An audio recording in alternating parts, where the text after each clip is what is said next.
Hey everybody, welcome to episode 2 of the Innistrad Kingdom Death Monster campaign, Lantern Year 1.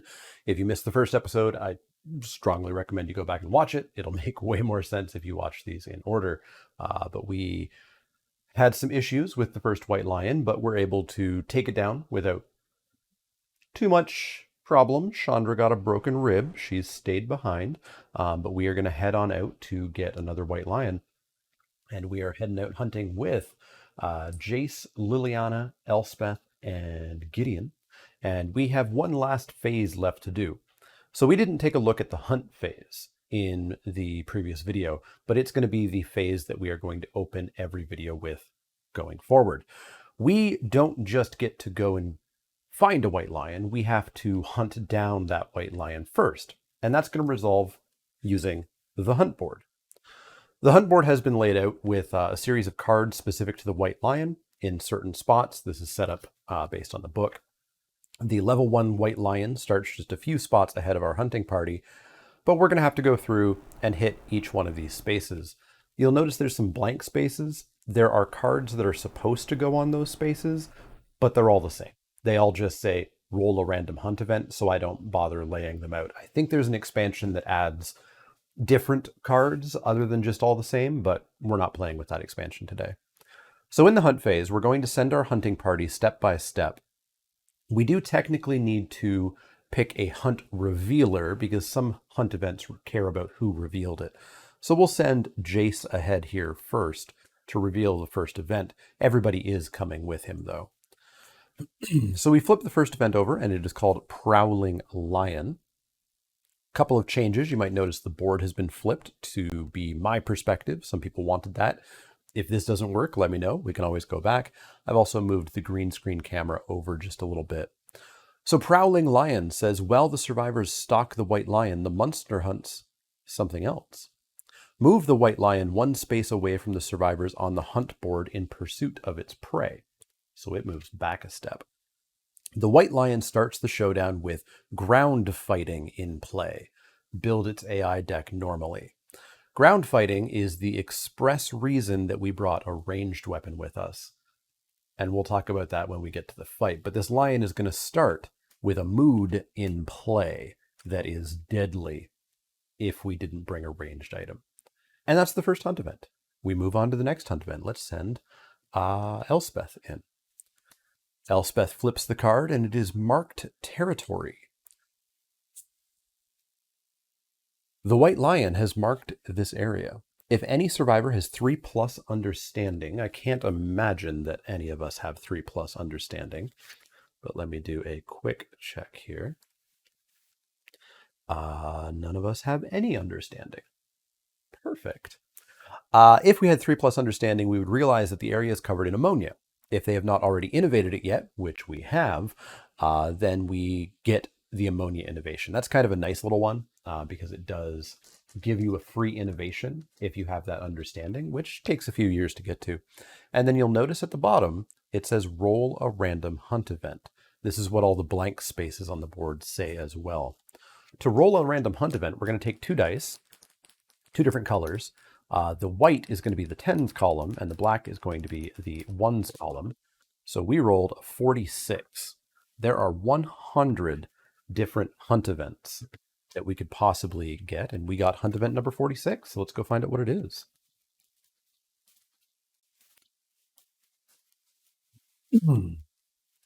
Hunt event 46 is River. The survivors come to the edge of a river of blood. Non-insane survivors. So remember I talked about insanity last week. Insanity is brain armor. It protects you from mental trauma. It's good until it's not. You are insane if you have 3 or more insanity.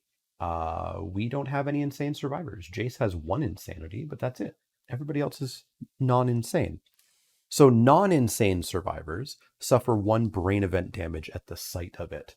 So Jace loses his insanity. Liliana takes light brain damage, as does Gideon and Elspeth. They are starting off on the edge of some significant mental trauma. They're going to want to get some insanity if they can. The survivors must investigate in order to pick up the quarry's trail. Each survivor rolls 1d10. If no survivor successfully finds the monster's trail, roll again on the hunt event table before moving on the hunt event board. All right, well, there's the first roll, and it was an 8. So this will be Chandra's roll, or sorry, not Chandra, Elspeth. She rolls an 8. You realize that the blood river is filled with the bloated corpses of unrecognizable monsters. You feel compelled to fish some out. Gain 1 random basic resource. If you are wearing heavy gear, you fall in and swallow blood and soft bloated monster bits. Reduce your survival to 1. I don't believe we have made any heavy gear, so that's fine. We just get a random basic resource. So we're going to grab the basic resource deck. Give that a shuffle. And while we're doing that, we can roll for Jace. So Jace rolls. Jace rolls a 5. Your quarry has defecated in the blood. Suffer 1 event damage to a random hit location from sifting through the fecal blood water too long. Gross. Jace takes some hand damage from all of his sifting that he just did. So Jace is going to start off with light arm damage. So Elspeth's resource that she gets her hand on is a monster hide. That's good. We'll keep that up there. Let's do Liliana now. Liliana rolls a 4. So she also takes damage from sifting through the fecal water to her body. So she has light body damage. Finally, Gideon rolls also a 5, taking a damage to his head. I don't know how he was sifting through it, but let's not ask any further questions. So now we're going to move on to the blank space. Let's send Gideon in there. Like I said, the blank spaces simply hold a card that says roll a random event. So we roll, and we get ourselves a 29. So hunt event 29 is the Dark Blacksmith. The survivors cross paths with... Oh, hang on. Back to the river for a second. If no survivor successfully finds the monster's trail, which is a 9+, roll again on the hunt event table before moving. Okay, so this 29 is us stuck here. This is a bad hunt so far. Dark Blacksmith. So the survivors cross paths with a tall, unnaturally thin man in a hooded robe. Where his feet strike the ground, sparks illuminate his path. Each survivor with 3+ courage, may give him 1 piece of gear from the gear grid and roll on the table. If they have the honorable disorder, add +3 to their roll. We don't get to do anything because none of our people are courageous. They all have 0 courage. So that was that. Now Gideon will move to the blank space and roll, and he gets a 96. Hunt event 96 is Cloaked Stranger. A cloaked form steps out from the patch of darkness ahead of the survivors. Its ill-fitting garment shifts atop its form, and its trudging leaves dark black puddles in the mouths of the rain-slick stone on the ground. The event revealer, Gideon, approaches and rolls 1d10. A 3. The stranger ripples in and out of focus as you approach. When you reach them, they're gone. Their form impossible to remember. Gain 1 bleeding token. So Gideon's going to start with bleeding token. Remember, we can have 5 of those before we die. And forget 1 fighting art of your choice. Luckily, Gideon doesn't have any fighting arts yet. Fighting arts are sort of special abilities that we'll get. And we should get 1 for a couple of people at the end of this fight. Who has not gone yet? I believe it was Liliana. So let's send Liliana in. Again, blank space. So we roll a random hunt. 29. We go back to, what was it, the Dark Blacksmith? And we can't do anything. The hunt got a little bit better. We're a bit damaged. So now we're going to step on into the White Lion. We hit the White Lion, which means it's showdown time. Okay, so we're back with the showdown setup, and there's a few things to take care of first. You might notice some other stuff going on the board. First up, we've got the flavor text for the White Lion. There once was a beast that wanted to feel how soft its fur was. Since it could not reach its own back, it killed many other creatures and spent time rubbing its paws over them. They say that when the monster finally killed a human, it fell in love with their soft hair, and its paws grew into a pair of fine human hands. So there's the strange hand that we perhaps can wound.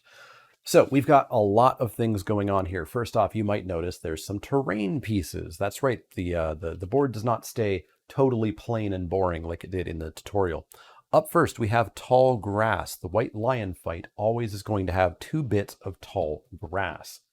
Tall grass is incredibly handy because if we're standing in it, we get +2 evasion, which is kind of like -2 accuracy for the lion. So if the lion hits on a 2, if we're in the grass, it hits on a 4. As well, there is an action that you could use. You could spend your action point to hide in the grass, which means you vanish and you lose the priority token and you're no longer a threat. I've never used that. I'm sure at some point it might be in handy, but mostly I use it for the evasion. We'll put those into the dash so that we can have our stuff. The next piece of terrain is a bit of ore over here, an ore vein. So if we're beside it or on top of it, we can roll a d10 by spending our action. If we're carrying a pickaxe, we can instead roll 2d10 and add the results together.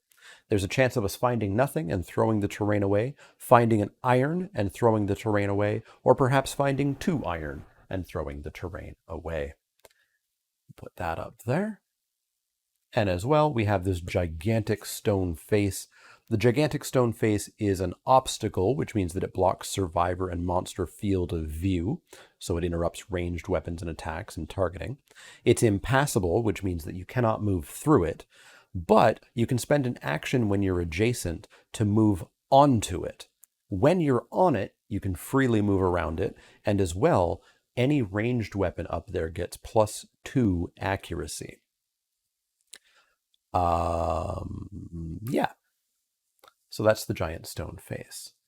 Now, it wouldn't be Kingdom Death Monster if we didn't have fancier bits and pieces. So let's get rid of this tile, and let's put down this 3D printed and painted stone face. And let's get rid of this ore tile here and put in this 3D printed and painted fancy little tile there. The final thing to talk about before we get started is, if you remember, this white lion was starting with ground fighting in play. Ground fighting is a mood just like Enraged was. So it's going to be a buff that just stays in play until it goes away. It says that the monster flops onto its side, waiting for its attackers to draw near. While it is in play, do not draw AI cards. So this white lion is not going to do anything. However, when a survivor spends an action point in the zone of death, which is every adjacent and corner square around it, first the white lion gets to do a basic action with +2 speed and +1 damage, meaning it's going to be rolling 4 dice and potentially doing 2 damage a hit. Basically, it will kill whoever tries to get in there. When the white lion is wounded, discard ground fighting. So this is going to hang out in play. This is why I wanted us to bring in a ranged weapon. Liliana has bone darts specifically. Because of this, we get sort of infinite time to set up, and Liliana gets to attack not in the zone of death until we wound the lion. So ground fighting is not actually going to be that big of a deal for us. So here's what we're going to do. Liliana, the white lion goes, but doesn't do anything because it doesn't draw a card on its AI step on its turn. So the white lion's turn is over. Liliana is going to go 1, 2, 3, 4, 5, because she can move 5 towards that stone face. Elspeth here is going to go towards that ore vein, 1, 2, 3, 4, 5. Gideon's going to go 1, 2, 3, 4, 5, head up towards the lion. Jace is going to go 1, 2, 3, 4, 5. He's not spending action points beside that white lion, so he's fine. The white lion's just sitting there, just kind of watching this all happen. And that's our turns. Next turn, we can keep going, but here's what I'm going to do. You probably have realized by this point, as long as we don't spend an action point around that white lion, we can do whatever we want, which means we can set up wherever we want. Jace with his bone sword is going to get in behind the white lion in the grass. Gideon with his fist and teeth is going to get in there by the white grass. Liliana is going to head up to the stone face and spend an action point to get up on that stone face. And then Elspeth is going to move here, and she's going to see if we can find some iron in that ore vein. We roll our d10. We get a 7, which gives us a piece of iron, and we archive this terrain. So we get to go to our basic resources, find a hunk of iron. Actually, I believe iron is a strange resource. I think iron is a strange resource. Yeah, that is a strange resource, which means I need to grab a different box, and there goes Chandra. The one downside of the 3D terrain is it doesn't necessarily hold everybody perfectly well, although the face is not too bad. So these are the strange resources. These you get typically via special events or stuff like that, which means there's a large amount of them for us to sort through. But there we go. We got some iron, something that we probably won't really have much access to until a bit later in the campaign.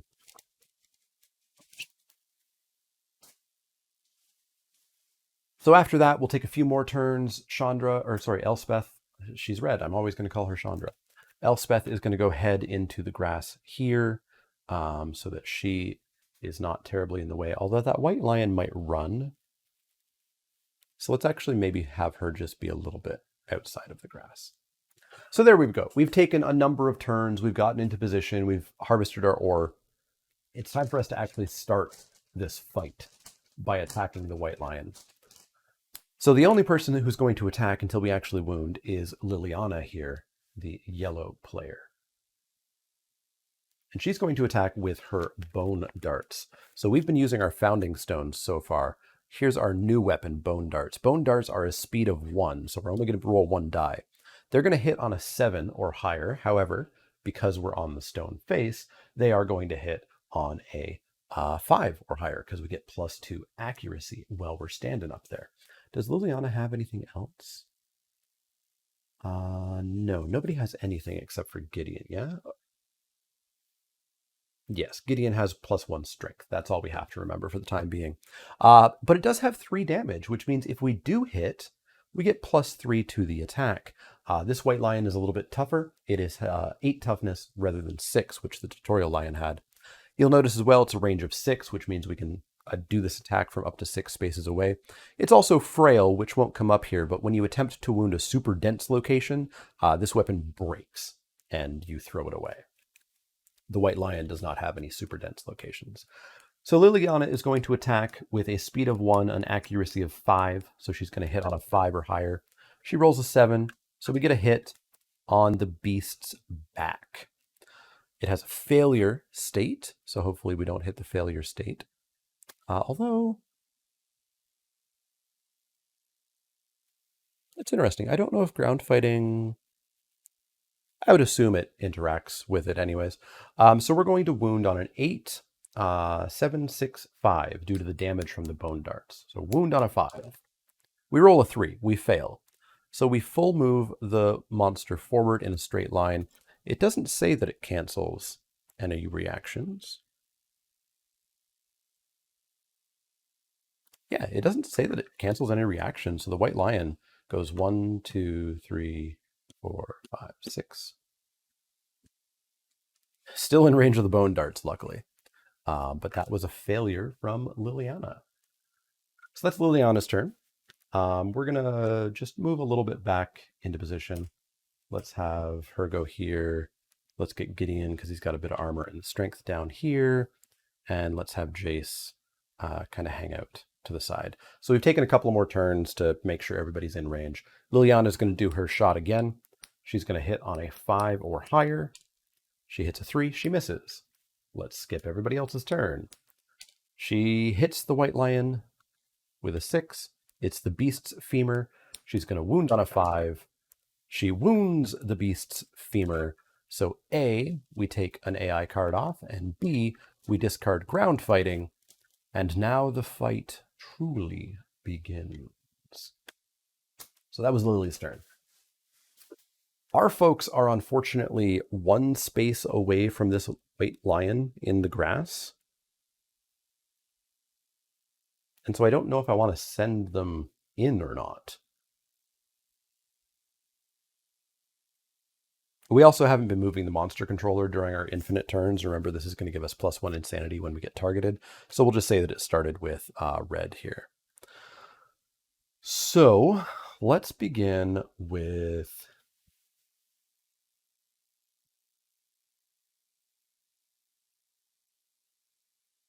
let's just get in. Let's have Gideon come on in, and he's going to attack with Fist and Tooth, which has an accuracy of 8, speed of 2, so 2 dice, +1 from being behind the white lion. So he's going to hit on a 7. He gets a 10 and a 6, so that's 1 hit on the Glorious Mane. The Glorious Mane is impervious, so we can't actually wound it. We would wound on an 8, 7. We would wound on a 7. We fail to wound it, so nothing happens. The mane, you can't actually hurt the white lion, but if you do critical it, you get to rip a piece off and take it back. Let's have Jace come in with his sword. Well, no. Let's have Elspeth come in with her sword. So Elspeth's Bone Blade has a speed of 2, an accuracy of 6, 5, because she's in the blind spot. So we're going to hit on 5s, double crits. That means a trap card's coming up, right? No, we get the Fleshy Gut and the Beast's Flank. Let's go with the Fleshy Gut first. So we're going to wound on an 8, 7, 6, thanks to the Bone Blade. That attempted to be a 2, but it did end up an 8. So we wound the Fleshy Gut. The Fleshy Gut has a failure reaction, so that's fine. And now we're going to attempt to wound the Beast's Flank, again with an 8, 7, 6. We get a 1, so we fail. It has a wound reaction, so nothing happens. And that's Elspeth's turn. That leaves us with just... Gideon went, not Jace. Just Jace's turn. Let's have Jace come on into the side, attack with his Bone Blade. Speed of 2, accuracy of 6, no blind spot bonus. So he's going to hit on 6s, and he gets an 8 and a 4. 1 hit. The Fuzzy Groin. He's going to try to stab the lion right in the ding-dong. Toughness of 8, damage of 2, no strength. So we're going to wound on a 6. We hit a 2, so we fail to wound the Fuzzy Groin. And now, after all of that, the white lion gets its first real turn. Time to die. The white lion's attack is Alert. Another mood. Hooray. When a survivor moves into a space within the zone of death, stop their movement. They gain the priority target token. The priority target token is a token that makes them the threat and the target for every single attack, regardless of anything else. Discard alert and perform basic action. Zone of death. When the monster is knocked down, discard alert.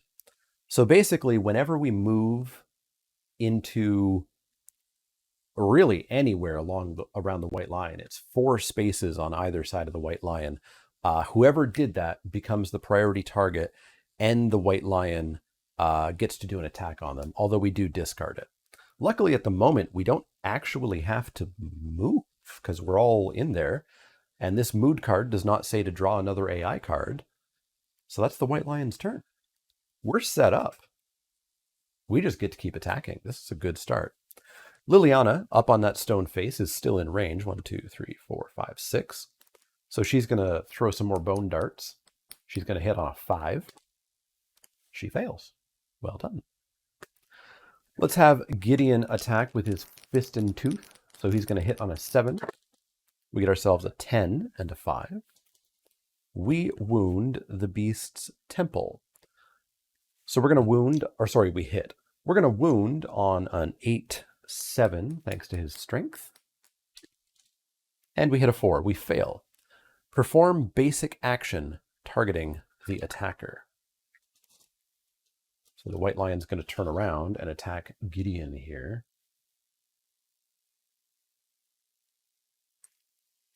Basic action is a speed of 2 with an accuracy of 2. Gideon does not have any evasion or anything. Dropping dice everywhere. Speed of 2, we get a 1, so that's a miss.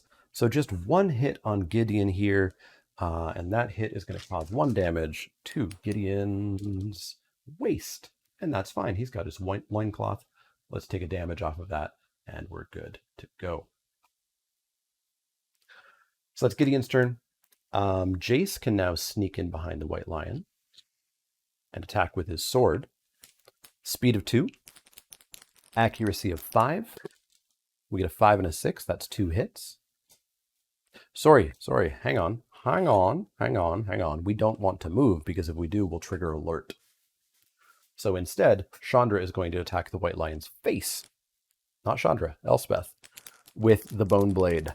Accuracy of 6. We get a 6 and a 1, so we get 1 hit. We hit the beast's soft belly. Toughness of 8 minus 2. We're going to hit on wound on a 6. We get a 7. We wound the soft belly, not critically, but a wound is a wound. That's Chandra's turn. Elspeth's turn. I'll get there. I swear I'll get there. That just leaves Jace, who's not going to move because he does not want to get priority targeted and hit. So he's going to attack with his Bone Blade. Accuracy of 6. That was a crit. And that was a 7. That is 2 hits. Straining Neck and the Beast's Ear. So the Beast's Ear has a failure on it where the White Lion's going to jump backwards. And that would actually take it out of range of the Straining Neck. So we're going to do the Straining Neck first. We're going to strike at the monster's throat. We're going to wound on an 8, 7, 6. We fail to wound the Straining Neck. That's unfortunate. The Straining Neck is one of the other insta-kills like we got last time. So let's go for the Beast's Ear. Again, wounding on a 6. We hit a 4. We fail. So the White Lion jumps back a space. Without turning, move the White Lion 1 space directly away. Cool. So that is our turn. Let's move the monster controller over to Liliana. The White Lion is going to do an attack, and maybe it will actually do something this turn. Not really. It's going to size up. It's going to size up a random threat in Field of View. Field of View is the entire board that is not the 2 blind spot spaces. Random threat, we're going to go left to right. So 1, 2, 3, 4, 5, 6, 7, 8. We'll re-roll a 9 or a 10. So 1, 2, 3. So that's going to be Elspeth is targeted. Elspeth is going to be intimidated. The monster stares down its prey. Roll a 1d10 on a 4 or higher. She suffers a brain damage and is knocked down. That's a crit. So Elspeth here is going to suffer a brain damage. Elspeth has already had brain damage from the hunt event, so she is actually going to have to roll on the big bad brain table, and she's also knocked down. So let's bring out the big bad brain table.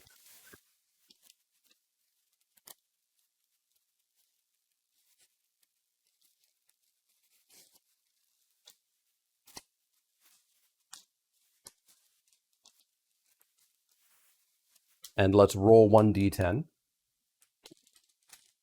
We get a 7. Stay on the face, Lily. Although she's going to have to come off that face because she's not in range anymore. 7 can't be too bad. Lunacy. Gain a random disorder and 1d5 insanity. So she's going to get some insanity, some brain armor. 7, so that'll be 2. So she gets 2 insanity. So that'll hopefully protect her a little bit. But she is also going to get a random disorder. We haven't had to do with disorders yet. There is a disorder deck, which I will pull out here. Although I will use the app. Will I use the app? No, let's use the deck. The deck's not too bad. The app will let me just randomly pick a disorder, but then I would still want to pull the card out to be able to show it to you. So let's just shuffle up the disorder deck. I do have all of the expansion disorders in here, so we could get some weird stuff. Although I don't think any of them are terribly expansion focused. I don't think they do anything too outside of the rules of the base game. So Elspeth gets a random disorder here. We're done with size up. Elspeth is now a rageaholic. She just can't get enough rageahol. Your rage boils out of control, causing you to see red at the slightest provocation. Whenever you suffer a severe injury, also suffer the frenzy brain trauma. So if she ever gets severely injured to one of her body parts, she also suffers the frenzy brain trauma, which is not the worst. We'll get there when we get there if it happens. But basically, frenzy gives you a bunch of insanity. So you got a bunch of armor. It gives you, I think, a strength and I think a speed. You also can't use any of your fancy fighting arts, and it prevents you from kind of being a finesse fighter, but you become a punchy fighter when that happens. So Rageaholic, not the worst thing to happen. Getting knocked down, not the best thing to happen. Okay, so that's the White Lion's turn. It is now our turn. We still can't really move because we'll be in the zone of death. So let me actually count this. 1, 2, 3, 4. 1, 2, 3, 4. Okay, so Lily can't really step down there. We've got some interesting choices because Gideon could step back into the grass, which would trigger the attack. The White Lion will step on Elspeth there, which knocks her back, I think, but it doesn't cause any damage. You know what? I think that'll be fine. So Gideon is going to step back. He has moved in the zone of death, which means alert gets discarded. Gideon becomes the priority target, which I believe, and we can just do a quick double check of the rules here. I believe the priority target goes away once the White Lion is, or once Gideon is chosen as the target. I don't think he's just always the priority target forever.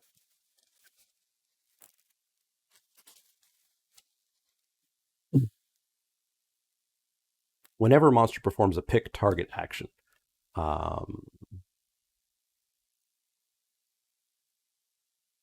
yeah.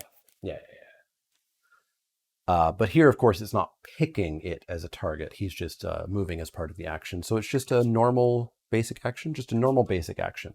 So the White Lion is going to go boop, boop. It's going to land on Elspeth here. If the White Lion was to move through a survivor, it would knock them down. Because the White Lion, she was already knocked down. Because the White Lion lands on her, it actually forces her to have a knockback of 6. So 1, 2, 3, 4, 5, 6. And knocks her down. She was already knocked down. So the White Lion's going to do its attack. Speed of 2, accuracy of 2, 4 because we're in the tall grass. That's why I moved Gideon back there. We get a 9 and a 4. That is 2 hits, causing 1 damage each to Gideon's body and body. Gideon will take 1 body hit, and then we'll spend a survival to dodge the other body hit. Or actually,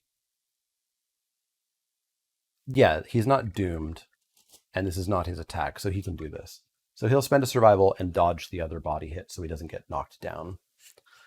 And that doesn't end our turn, right? We just stop the movement. So Gideon can still bite this lion in the face. Speed of 2, accuracy of 8 or higher. 2-2, we fail. Good job, Gideon. Good job. Jace is going to try to stab this lion from behind. Speed of 2, accuracy of 5. 6 and a 1, that's 1 hit. Jace stabs the beast's knee. We're going to wound on a 6. We get an 8, we wound the beast's knee. Not critically, but that's fine. It's all fine. And that's Jace's turn. So Liliana.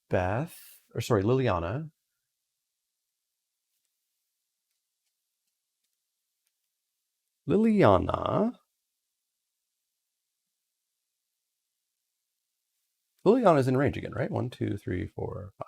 Yeah. Liliana's in range with her bone darts, so she hits on a 5. Critical hit.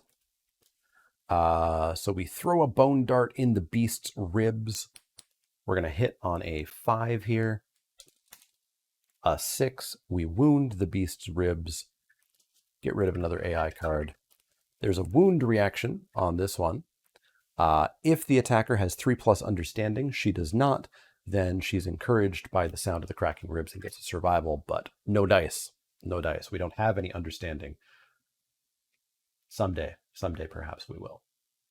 So that's Lily's turn. And Elspeth can't do anything. She's writhing around on the ground, being a rageaholic. So the White Lion's turn. The White Lion is going to bat around the closest threat facing in range. Well, remember, Gideon has the priority target, so it doesn't matter. He's the target regardless.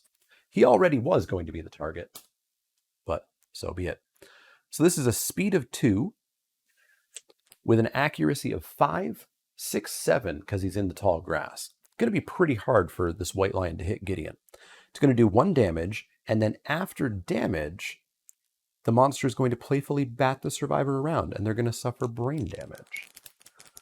So we're going to hit on a 7. We get a 7 and a 1. That is just 1 damage. So that's 1 damage to the head, which would knock him down. So he'll spend his last survival to dodge that hit as well. Didn't happen, which means there's no damage from the trigger. Looks like we've got got a good chunk of AI cards left to get through. End of the monster's turn. Because she was already knocked down at the start of the turn, she gets to stand up. So Elspeth is back in it. What I would like to do is try to lure this White Lion back into the tall grass some more.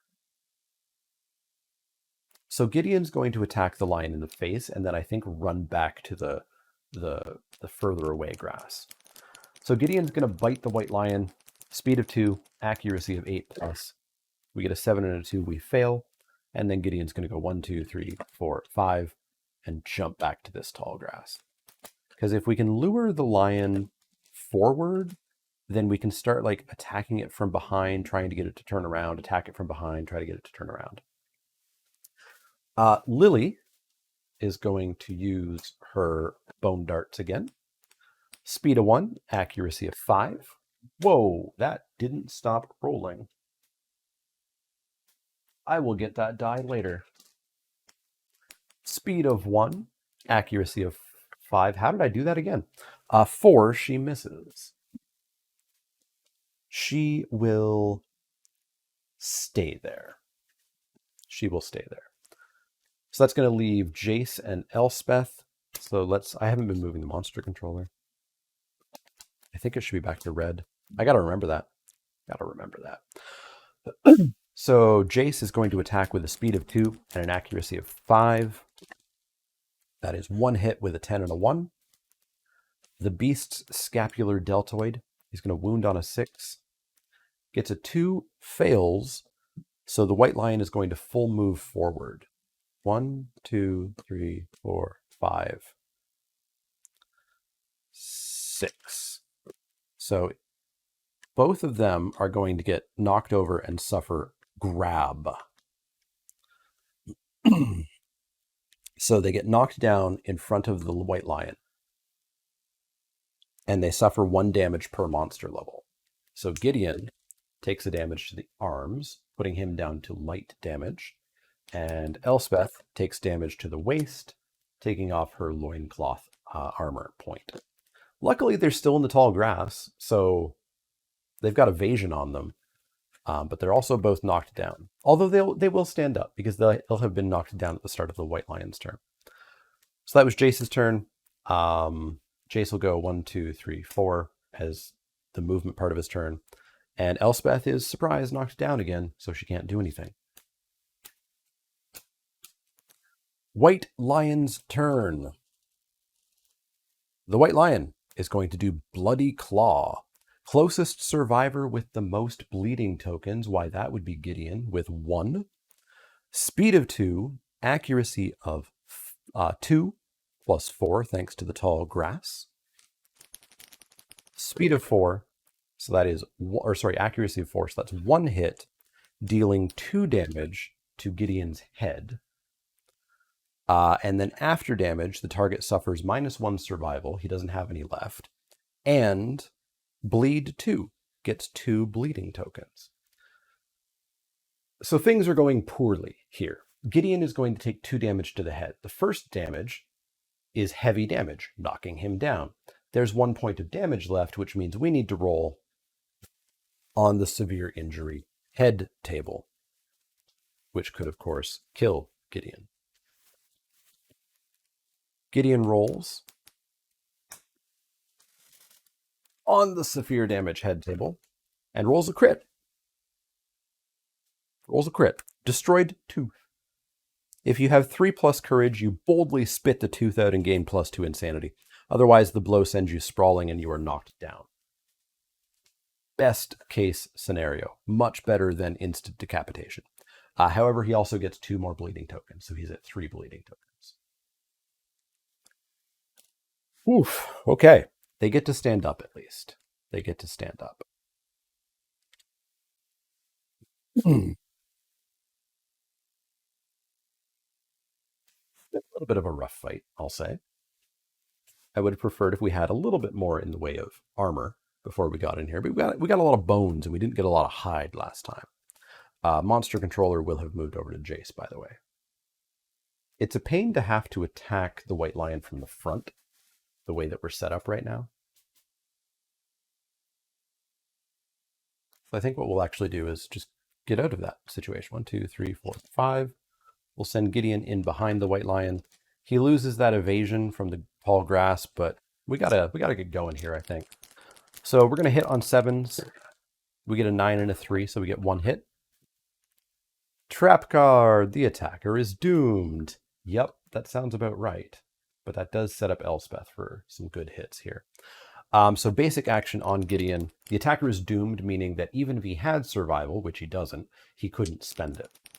Speed of 2, accuracy of 2+, that's 2 hits, dealing 1 damage each to Gideon's head and waist. Light damage to the waist, that's fine. Heavy damage to the head means severe injury roll.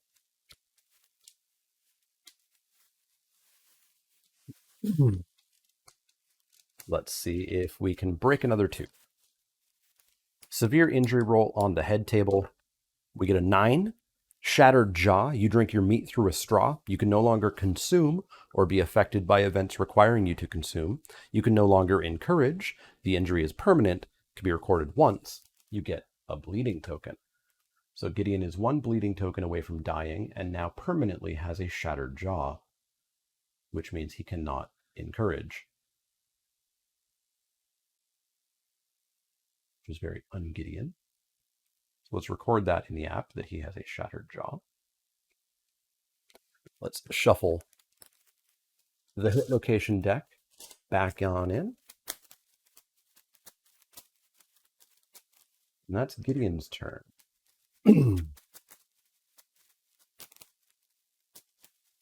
I don't know if Gideon's going to survive this, which is a shame because he's got our strength. That 1 strength point that we got at the start. There's that shuffled back up. And let's have Elspeth attack from behind. So she's going to hit on a 5 or higher. She gets a 7 and a 6. That's 2 hits. She hits the soft belly and the beast's knee. Neither have a reaction, which is great. She's going to wound on 6 or higher. Let's see if we can get a couple of wounds here.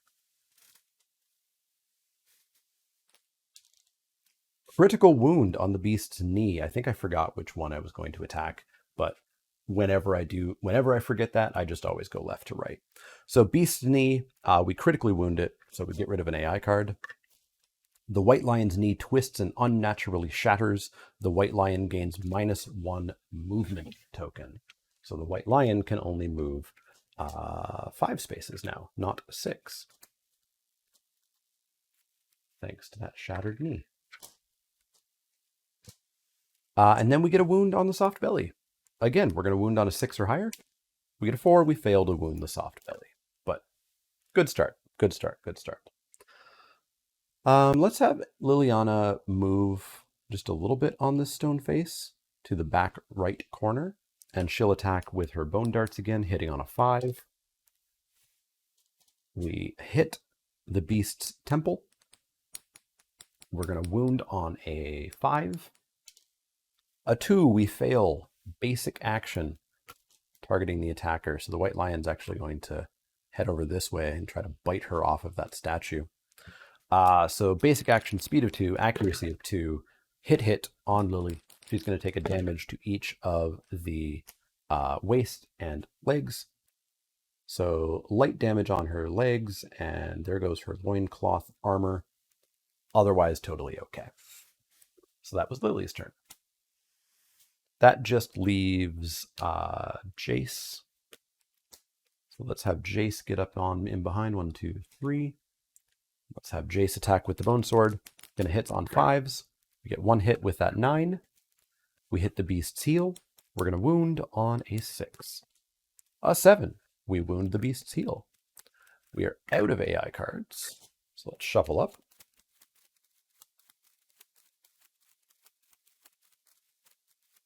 And yeah, we've got 2 moods in here, which is sort of a pain. We've got ground fighting and in alert. So there goes our wound. Yeah, there goes our wound. And that's Jace's turn. All right, not many cards left in this deck. Let's see what we get. We get alert. So once again, the white lion is going to be alert. So if we move in that zone of death, which we're all in there, but we don't have to move yet, we'll become the priority target and a basic action will occur against us. But hey, we just don't have to move. Let's have Jace attack first, because even if the white lion runs straight forward, it's just going to run into the statue and it can't go through the statue. I think. Impassable. Survivors cannot move through it. Huh? Maybe the white lion can move through it. Interesting. Well, let's hope that doesn't happen. Jace attacks from behind, hits on a 5. We get 1 hit. Trap card. Trap card. Jace is going to get attacked. Speed of 2. Accuracy of 2. 2 hits. Jace is going to take damage to waist and legs. Jace loses his loincloth and takes light damage on the legs. And we're going to reshuffle that hit location deck.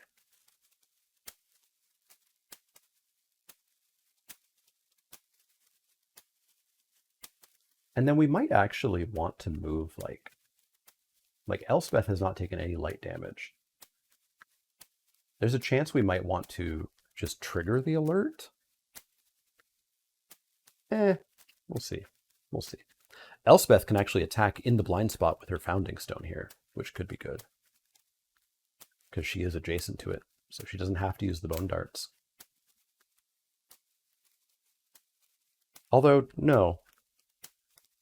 It would be better speed. We would get to roll 2 dice, but the bone darts just has a better chance of wounding. But that was Jace's turn. So let's have... Let's have Lily attack with her bone darts. Speed of 1, accuracy of 5. We get a 9. We hit. We throw those bone darts right into the beast's chest. We're going to wound on a 5. We're going to do it again. We critically wound the beast's chest. So goodbye AI card. Critical wound. You strike at the white lion's stout heart. Gain 1 random white lion resource. But wait, there's more. Roll 1d10. If the result is 10, the white lion dies instantly. There is no chance this happens 2 years in a row. No chance. Absolutely, literally, utterly impossible. Will not happen. Cannot happen. I'll flip my own table if it happens. So we get a great cat bone. That's good. That is good. And here we go. Here we go.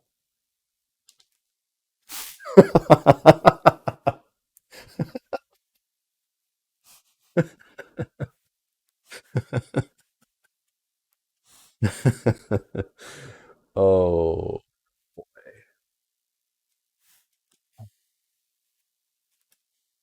where this is not A, edited, B, how fights usually end. But we have now stabbed 2 lions in a row in the heart. So that's good. And we got out of it with Elspeth becoming a rageaholic and Gideon having a shattered jaw. That's not bad. That's not bad. So we need to dole out some rewards for having successfully killed this white lion. Our rewards are similar to what we got in the first fight. However, there's going to be some more stuff that's going to happen. In fact, I'm just going to unceremoniously shove all of that. We are going to get 4 basic resources. I already shuffled this deck, didn't I? Yes, because we got a random monster hide. So we get ourselves this. Who knows what that is? Nobody knows what that is. It functions as an organ, a bone, or a hide, however we want it to. Our second resource is a perfect hide. That's useful for creating some higher level stuff, like the perfect bone that I got last time and then promptly used. We get a monster bone, which is good. And our fourth is another monster hide. There we go. We're getting a lot of hides, which is good. That'll let us build some armor. We also get 4 basic white lion resources. Now I shuffled this, so we don't have to reshuffle it. We get white fur, which is a hide. We get sinew, which we already have back at the settlement because I didn't use that last time. We get more white fur, so we are going to be armored up. And we get more white fur. We actually kind of would have liked maybe like 1 more bone, but hey, we're going to be armored up, so that's good. Now as well, the first time the white lion is defeated, add Caterium to the settlement locations. So in addition to having what we had last time, the Lantern Horde, the Bonesmith, the Skinnery, and the Organ Grinder, we also now have the Caterium. The Caterium lets us turn the cat bits into cat-specific weapons and armor. So that'll be handy to have on hand. But wait, there is yet more. In the aftermath, each of us is going to gain a hunt XP. Now, this was Elspeth's first hunt, so she gets 1 hunt XP. Good for her. This was Gideon, Liliana, and Jace's second hunt XP. Each of them have now hit the age milestone. Your second XP ages you up. And that's a specific story event in the book. So we're going to head on over to age. Your time in the darkness changes you. Gain the benefits of the Hunt XP milestone you have reached. A survivor may only gain each milestone benefit once in a lifetime. So our first age is weapon proficiency. You may now select a weapon type for weapon proficiency. So basically, if you wound a monster with that type of weapon, and you survive the fight, you get 1 point of weapon proficiency in that type of weapon. When you get a certain amount, you're going to become a specialist. When you get a lot, you're going to become a master, and it's going to give you huge bonuses to what you can do. Now, I don't know offhand yet what we're going to give people. We are going to give Gideon Fist and Tooth. So let's give Gideon Fist and Tooth. And we'll figure out Jason and Liliana in a bit, but they'll probably be bow if we can do it, and spear, because I think we can make a spear. But there's more. We do roll 2 d10s and we get some sort of bonus. This is actually how we start getting fighting arts and stuff. So let's start off with Jace. Jace is going to roll a 9 and a 3, so that would be 12. Jace gains 1 random fighting art. Like the Disorders, there's a big deck of fighting arts. I'm not going to pull them out. We're just going to do it randomly in the app. So if we give Jace a random fighting art, Jace now has purpose.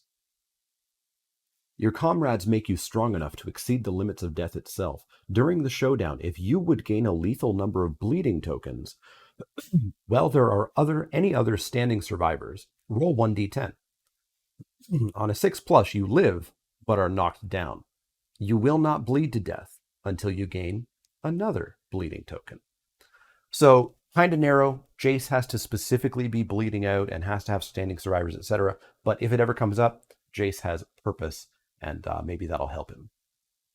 Up next, let's do Liliana's aging roll. She gets a 7 and a 3, which is a 10, which again is just a random fighting art. So her random fighting art is going to be Sneak Attack. When you attack a monster from its blind spot, gain +4 strength for that attack. So Liliana is going to be all about getting into that blind spot because +4 is going to make wounds very easy. That's a big bonus for Liliana. Gideon now, his roll is going to be a 15, which is the maximum number you can roll and still only get a fighting art. You could get +1 permanent accuracy or +1 permanent luck or +1 permanent strength or +1 permanent evasion, but instead it's a fighting art, which has variable levels of great to meh. Gideon's random fighting art is going to be the Timeless Eye. Your attack roll is a perfect hit on a result of 9 or 10. You cannot use Timeless Eye if you have the blind severe head injury. So we have not had to talk about a perfect hit. A perfect hit is when we're rolling a roll to hit, not wound, and we hit a crit. It doesn't do anything unless you have a fighting art or a weapon or gear or something that cares about it. So Gideon now rolls a perfect hit on a 9 or a 10, but Gideon still doesn't have a reason to care about that. So maybe we want to try to find a reason for Gideon to care about that. We'll have to see. So that's everybody leveling up. We unfortunately don't get weapon proficiency until next year. So we have our weapon proficiencies, but we don't earn those points yet. But that is going to take us to the settlement phase. All right, so we're back in the settlement phase. We have set up the settlement. Our survivors have returned, which means they have healed up what they can heal. Gideon's Shattered Jaw will not heal. We get our endeavors, so we have our 4 tokens for returning 4 people. We get to use those to innovate or build or take actions or whatnot. We now need to update the timeline, so we are now going to begin Lantern Year 2, and we need to do some events. So up first, I believe we do the story event. So Lantern Year 2 in our campaign, the people of the Lantern, have to undergo the Endless Screams story event. So we're going to grab the book and we're going to go to Endless Screams and see what those screams are all about.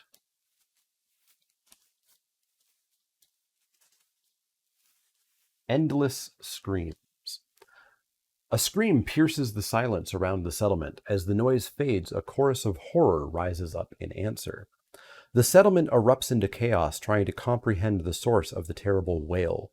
You may now hunt the screaming antelope. So we have a different kind of monster we can now hunt. Nominate a single survivor to stand amidst the madness. They gain +1 courage and become the voice of reason. I kind of want to make a Gideon with his Shattered Jaw, but we won't. Let's have... who would be the voice of reason? Let's have Jace be the voice of reason. Everybody's going to love that, right? So Jace gets +1 courage for becoming the voice of reason.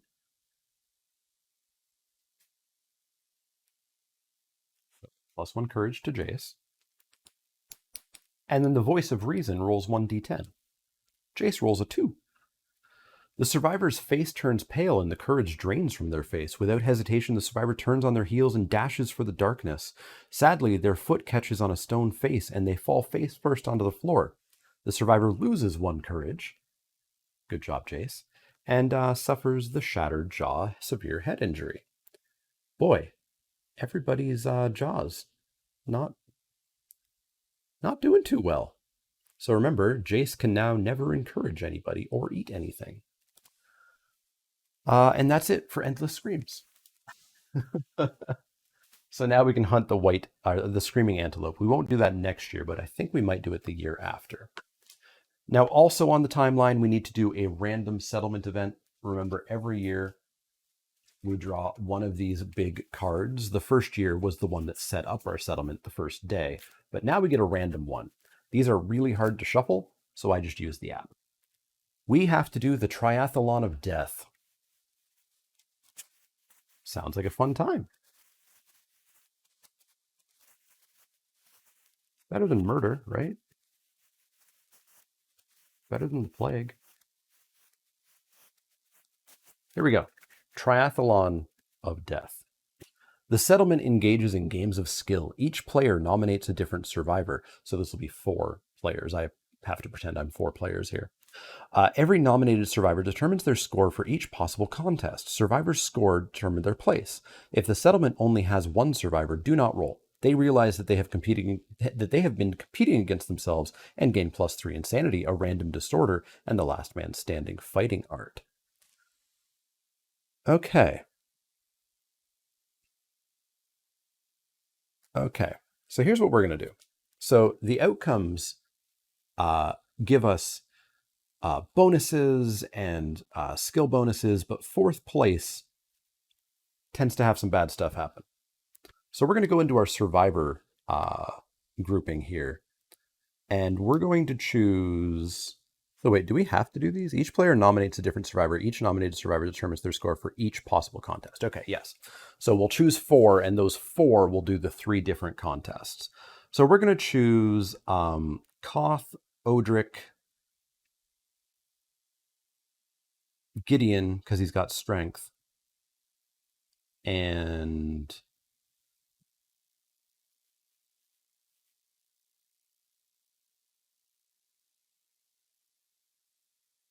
Koth, Odric, Jace, and Nissa. Koth, Odric, Jace, Nissa. How can I easily remember who those are? Koth, Odric, Jace, Nissa. Koth, Odric, Jace, Nissa. All right, so we're going to do the race contest first. 1d10 plus movement attribute. Everybody has 5 movements, so everybody is equal. This will work. Koth, Odric, because he's a white creature until he became a vampire. Koth, Odric, Jace, Nissa. Koth, Odric, Jace, Nissa in that order. So race contest. So whoever rolls in the order, for example. So we have a tie. What about ties? It says nothing for ties. If one survivor gets 4th place for all events, they're banished. That's rough. I guess ties reroll perhaps? That's not thematically sound, really. They re-roll, but we won't compare the stats. Let's say that. So 1st place is Koth, Odric. So Odric is 1st place. Odric gains +1 permanent movement once per lifetime. So Odric is now a little bit more movable. 4th place is going to be Nissa, who is going to suffer the torn Achilles tendon. Severe injury. Severe injuries left and right. So what does that do? Nissa, her leg cannot bear her weight until the end of the showdown. Whenever you suffer light, heavy, or severe injury, you are also knocked down. Skip the next hunt. Gain 1 bleeding token. So obviously most of that doesn't matter because we're not in a showdown. All that really matters is Nissa can't go out on the next hunt. That's fine. We're going to have to roll off between Koth and Jace. Jace gets 2nd place. Koth gets 3rd. So Jace gets +1 courage.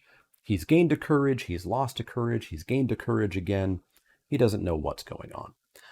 And Koth is going to get a brand new pair of rawhide boots. Good for him.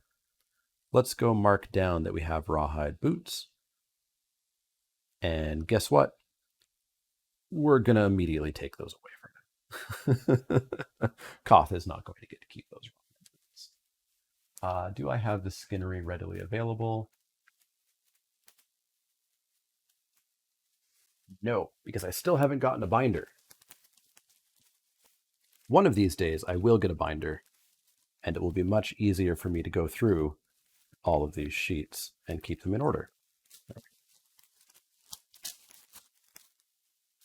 So just for my sanity, I'm going to remember that we have these rawhide boots already made. So there's the race contest. Up next is the debate contest, which is a 1d10 plus understanding. Nobody has any understanding. Only Chandra does, and she's not participating. So here go the rolls. So, wow, everybody's fighting for last place, eh? Okay, so Nissa gets first place in the debate contest. She gains bragging rights and a skull. Basic resource. Why? I do not understand why. And then these three are going to roll off for second, third, fourth place. Jace is second in the debate contest with his shattered jaw. He's going to gain +1 understanding. Koth is third place in the debate contest. He's going to get 2 angry, and he has to skip the next hunt. That's fine. Hadn't really planned on Koth coming out anyways. And then last place is Odric. Odric is going to gain the apathetic disorder. So Odric is now apathetic. He cannot use or gain survival. He cannot gain courage. He can cure this disorder if he has 8+ understanding. That's crippling, because that means that he can't dodge or anything, which is awful. So Odric is going to be like bottom tier, never going to go out on a hunt survivor. The good news here is that nobody is now going to get fourth place in all the events, so nobody's going to get banished. So let's do the final one, which is the fight contest. Nobody in this contest has additional strength, so let's roll off. We got a tie for first and second here. So Nissa wins the strength. So Nissa, Koth, Odric, Jace. So Nissa wins the strength contest and gains a weapon proficiency level. She doesn't have weapon proficiency, so it doesn't matter. Koth is going to gain +1 permanent strength. Okay, I guess maybe someday Koth can come out, because +1 strength is pretty good. Third place was Odric. Odric is going to gain a random fighting art. So Odric's random fighting art is going to be Ruthless.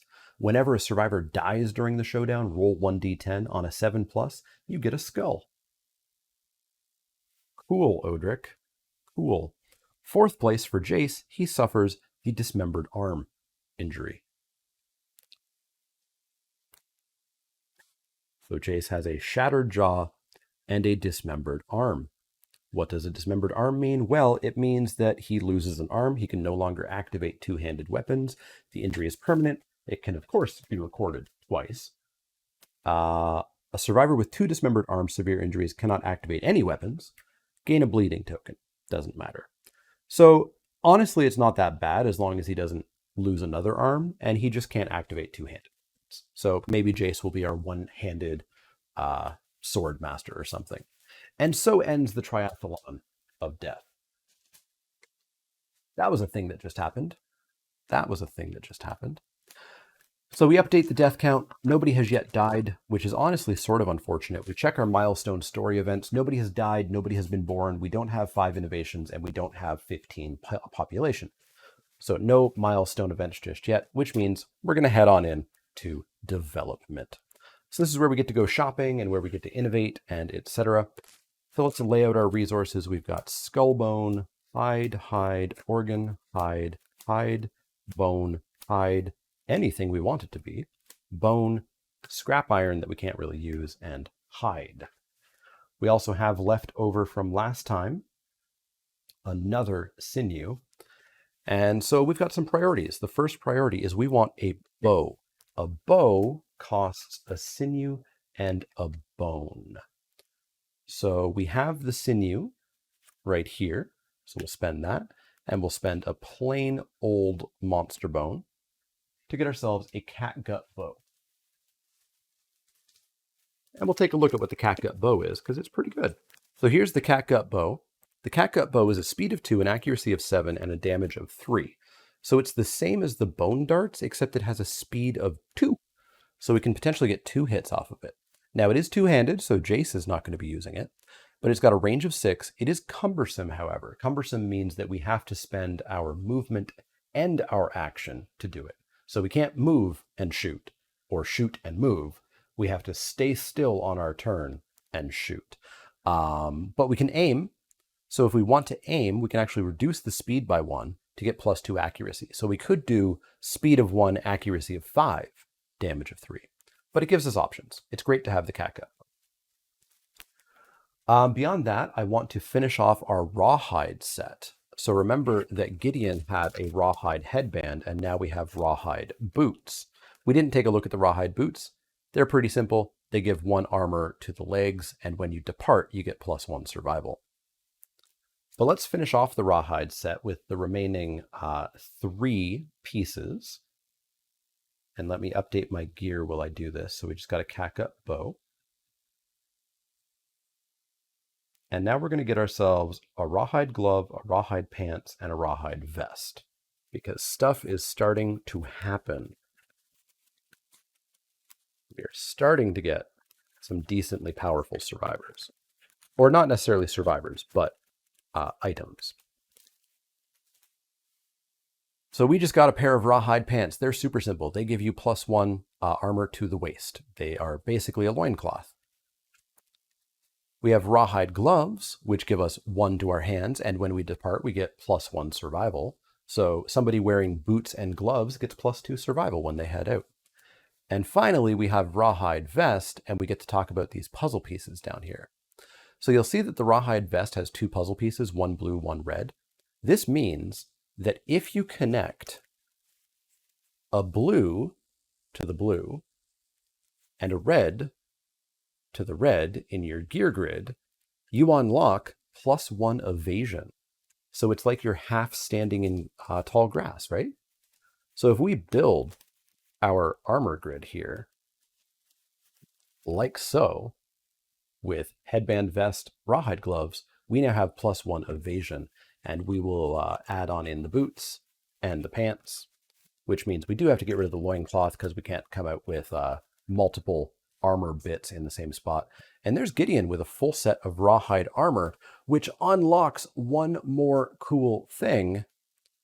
Because he has the full set, he gets an additional +1 armor to every single spot. So he's going to leave with 2 armor in every spot, which is fantastic. There's also another bonus here. When you perform a survival action, so dodging or encouraging or whatnot, you get to roll a d10, and on a 6, you gain a survival, which means you don't spend that survival, basically. Huge bonus for having a full set of rawhide armor. Very, very happy to have that. So let's continue shopping. I would like to get my hands on a claw head arrow, but we don't have a cat claw, or a lion claw rather. I would really like a spear. It requires great cat bone, so we don't want to spend that, but it also requires a lion claw, so we can't quite do that. I'm looking to get a cat eye circlet, because that would let us actually stack the AI deck a little bit, but that requires an eye of cat, which we don't have. So we're really not doing much there. We have the option of innovating, I suppose, because we do have 1 organ. We could do skull, hide, organ, and that would give us an innovation. And innovating is pretty important, because remember, we're really looking to build our settlement rather than specifically build our survivors individually.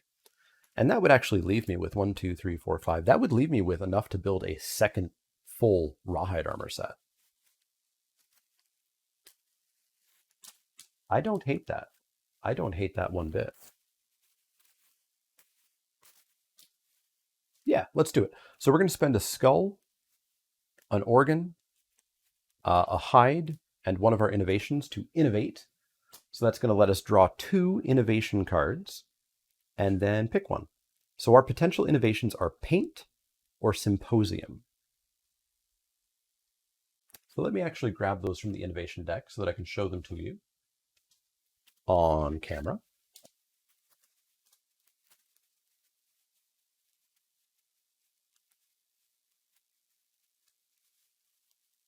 Although I'm pretty sure I know which one we're taking.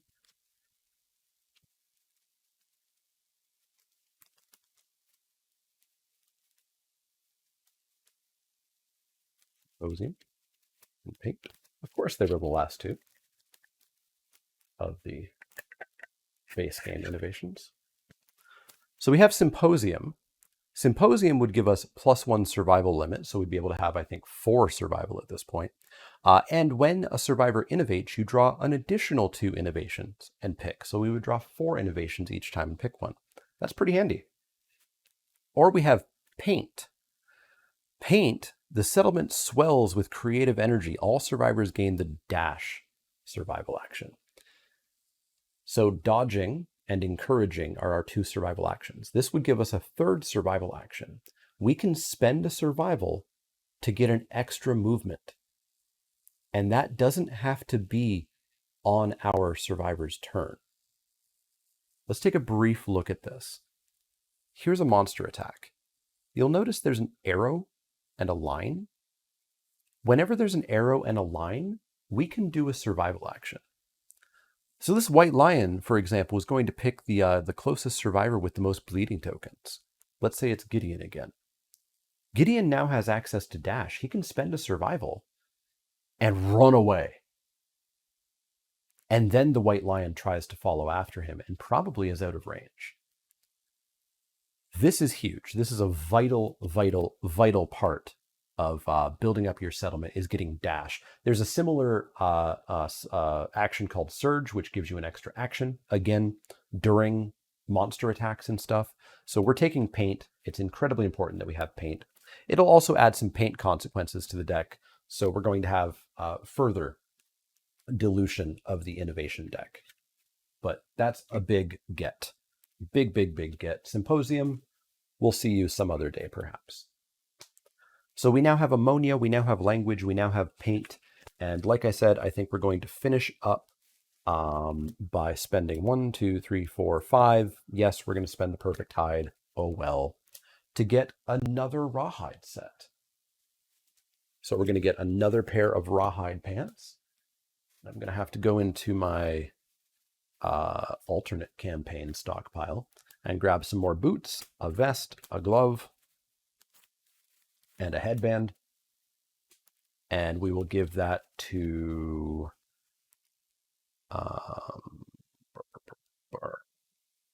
let's give that to Jace, I suppose, just because he's going to have some issues with his one arm. So Jace will no longer need his loincloth because he's got pants. And he's got boots. And I guess technically he has one glove. He doesn't really need a pair of gloves now, does he? So we're going to give the bow to Lily, which means that we will want to give her the bow weapon proficiency so that she can start building that up. So let's mark her as a bow proficient person. And let's mark Jace as a sword proficient person.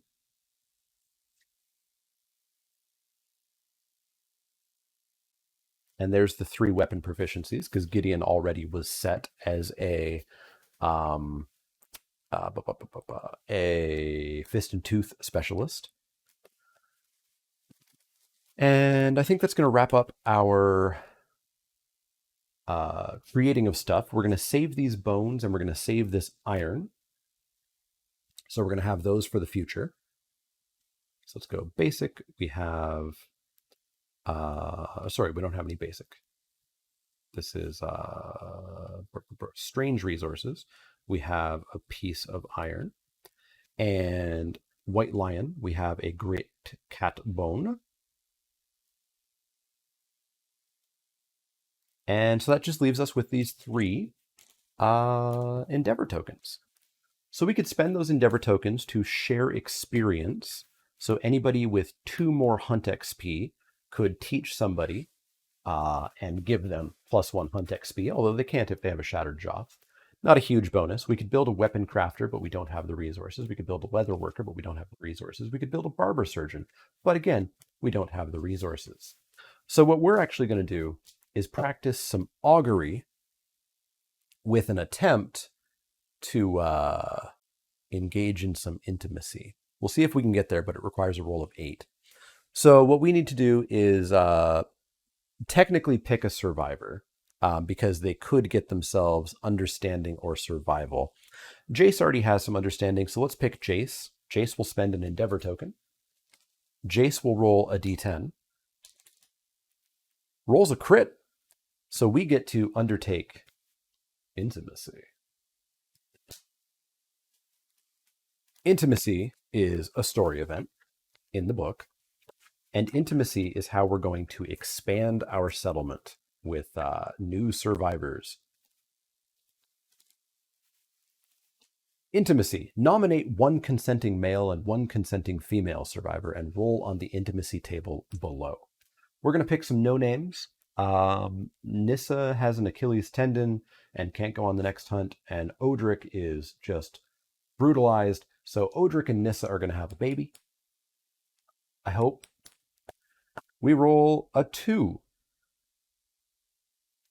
Slightly better than a 1. The female survivor perishes with her child during birth.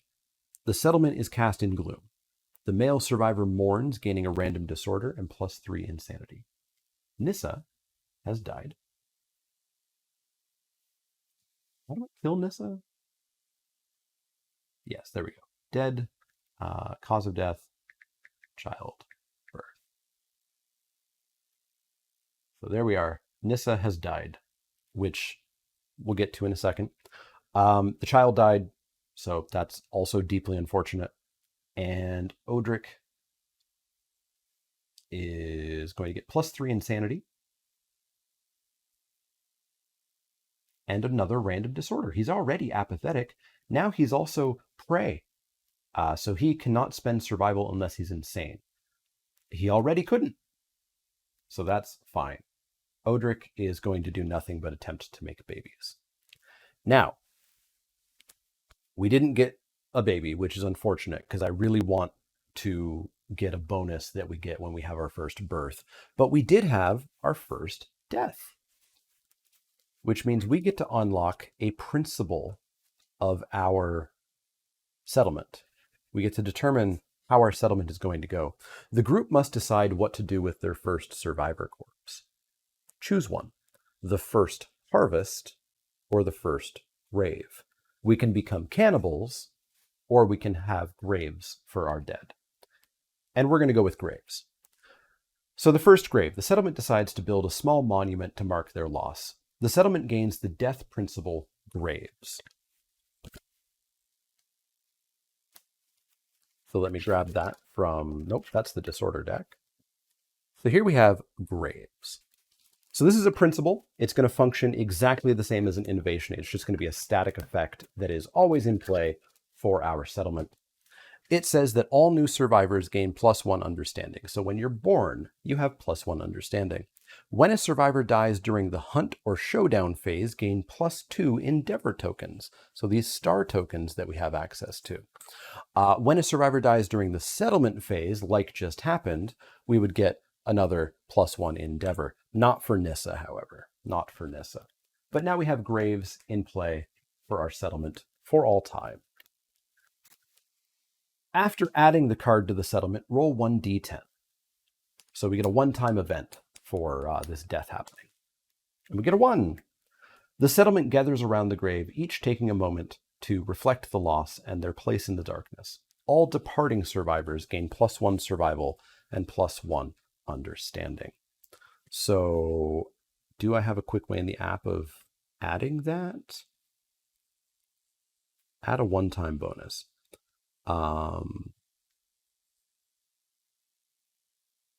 Nope, that's not what I want.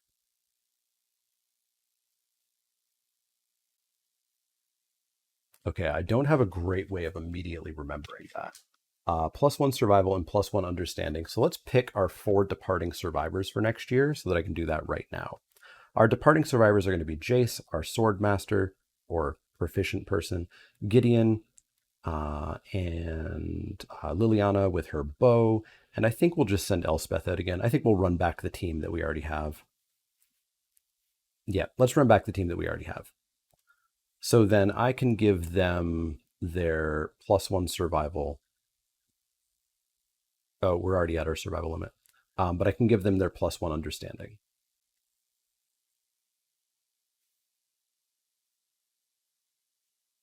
Jace is now at 2 understanding. Understanding, much like Hunt XP, when you hit a certain point, a story event happens and you get a nice little bonus. So there's our first death as we attempted our first birth. We have 2 more of these left. I'm going to try to make some more babies. So we're going to do Augury again. And Bad Luck Jace is going to try it again. So we'll spend our token. We'll roll 1d10. We get a 6. A 6 is gain +1 survival. Jace is already at max survival. Let's do it again, Jace. Let's make a baby. A 1. Lose 1 resource from the settlement. If you do, gain +1 understanding. So we have an iron, a sinew, and a great cat bone. We don't really need that sinew. So let's lose... Oh wait, we have a lantern kicking around. Yeah, let's lose the broken lantern, and Jace gains another understanding, which means that Jace just hit level 3 understanding. Jace has some insight, which is yet another story event.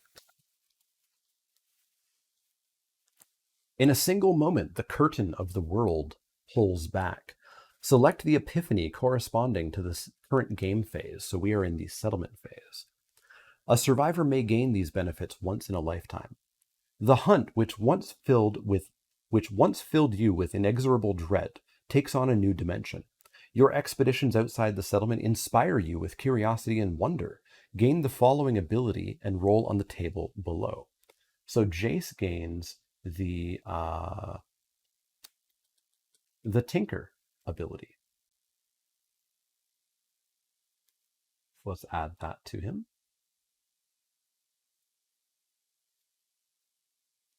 So Tinker says, when you are a returning survivor, gain +1 Endeavor token to use in the settlement phase. So if Jace comes back, he comes back with 2 Endeavor tokens. And we also get a one-time roll of a 6, giving us a +1 Endeavor token this settlement phase. We could have got permanent stat bonuses, but instead we get one more shot at Jace trying to help somebody make a baby, I guess. So let's try it one more time. Come on, 8 or higher. We get a 9. We get to attempt intimacy one more time. One more chance. One more chance. Insight. Intimacy. Okay, so we've got to go back to our survivor list, which is down to 9. We're going to have Odric attempt this again. And the consenting female survivor will be Chandra. Odric and Chandra, the 2 people who we don't really want to have do anything because they're both in bad states. So we're going to roll on the intimacy table for Odric and Chandra, and we roll a 4. A new survivor is brought kicking and screaming in the world. The child's eyes are free of the ink that stained the founders' faces. The settlement gains +1 survival. +1 population. So we get to add a baby. So we're going to add a child. We lost a female, so we're going to want another female. And let's have this be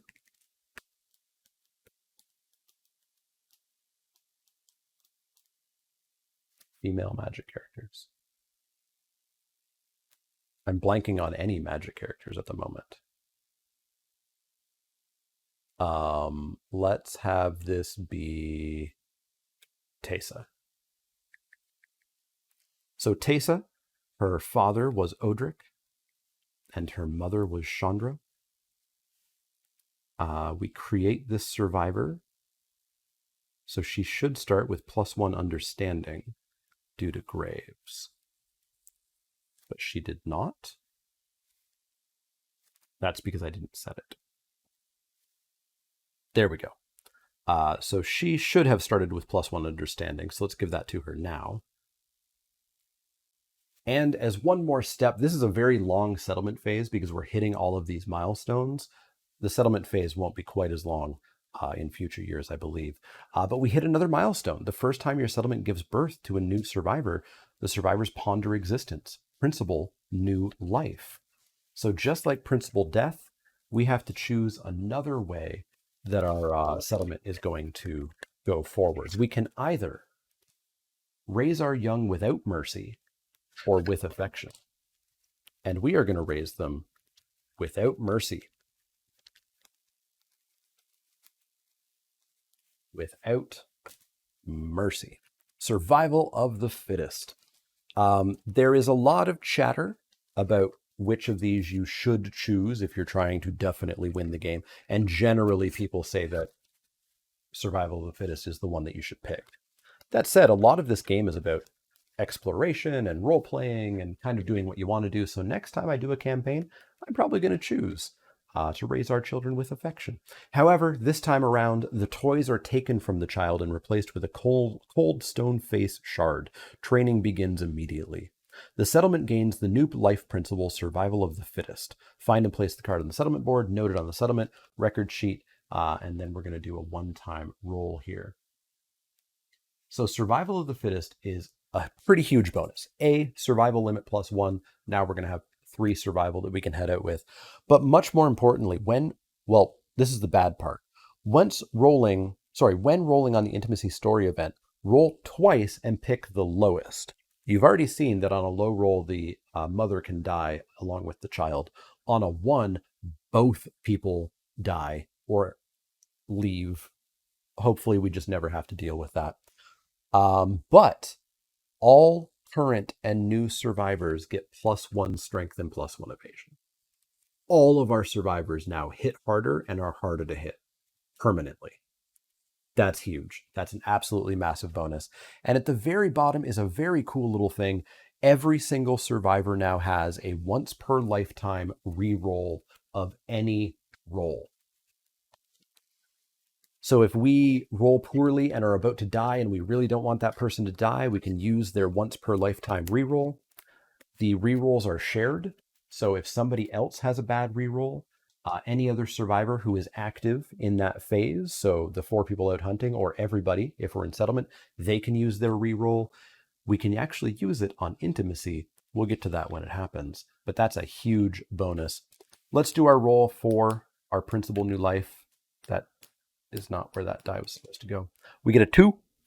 1 to 5, the settlement celebrates with a rowdy party filled with tests of strength and triumphant roaring. The parents each gain +1 permanent strength and +2 insanity. They must skip the next hunt in order to recover. So that was Odric is going to get +1 strength. Man, Odric has a lot of strength, but some pretty massive disorders that are probably going to stop him from going out. And then Chandra also gets +1 strength. So she's also pretty strong, but she also has that -1 speed. So Chandra has to skip the hunt, and Odric has to skip the hunt. That's fine. They weren't going to go out anyways.